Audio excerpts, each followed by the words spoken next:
Hi, I'm Cheryl Cran, and today's video is about becoming a sudden CEO.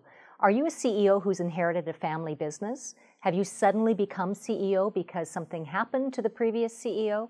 This can be quite an unnerving experience, although most people would say, well, great, I love to inherit a business.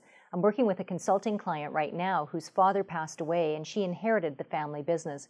It's in manufacturing and it's been around for over 60 years. Interesting dynamic because she has been working part-time for the organization, but also recognizing that she didn't really have a lot of leadership skill or ability to take over the family business. So what should you look for if you're a sudden CEO? Well, there's a few things. First of all, you need to do a skills assessment. What is your skill level in order to become the CEO? If you've already been working in the organization for a number of years, then you've probably developed some familiarity with the processes and the procedures and the client base and all of those things. But if you, like my client, have been only minorly involved and then you inherit, what are some of the things you need to do? Well, you need to take sort of a litmus test of where the organization is at. You don't want to make any sudden changes. And by sudden, I mean like within the first 90 days. What you want to do is just sit back and observe and look at and gather information for that period of time. Many CEOs newly appointed want to make immediate change so that they can put their mark on the business. I would actually caution you against that and say, have a bit of a sit back and observe portion of time for at least 90 days so that you can assess what's been going on in the company.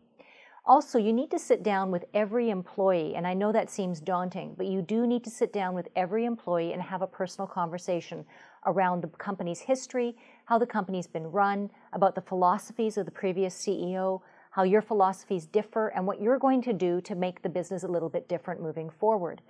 Also, you need to realize that people are very afraid when the senior leadership gets changed. They fear for their own jobs, they fear for the future. And so you need to reassure them that there will be change, but the changes won't be made within a period of time and indicate that period of time.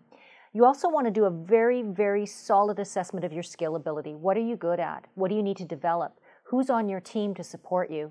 A really good sudden CEO would recognize that they need to build their own support team very quickly, and that includes a business consultant, a business coach, your own accountant, your own lawyer, your own support team. You need to really support yourself with your resources so that you can be the best you can be in your role. So there you have it. Now, an added dynamic, one more thing, I'd be remiss if I didn't say this before we finish this video, is if it's a family business, be prepared for the family dynamics to create some friction if you haven't already experienced that. With a family business, especially when there's siblings involved and one sibling gets promoted to the role of CEO or gets chosen, there can be some interesting and uncomfortable dynamics that are created.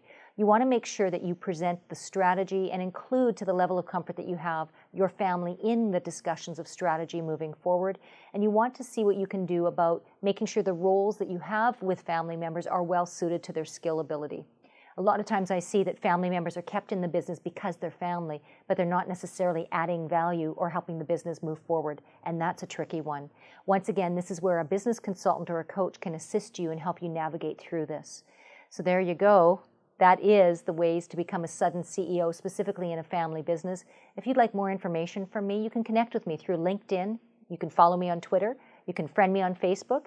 You can also join me on my website, CherylCran.com.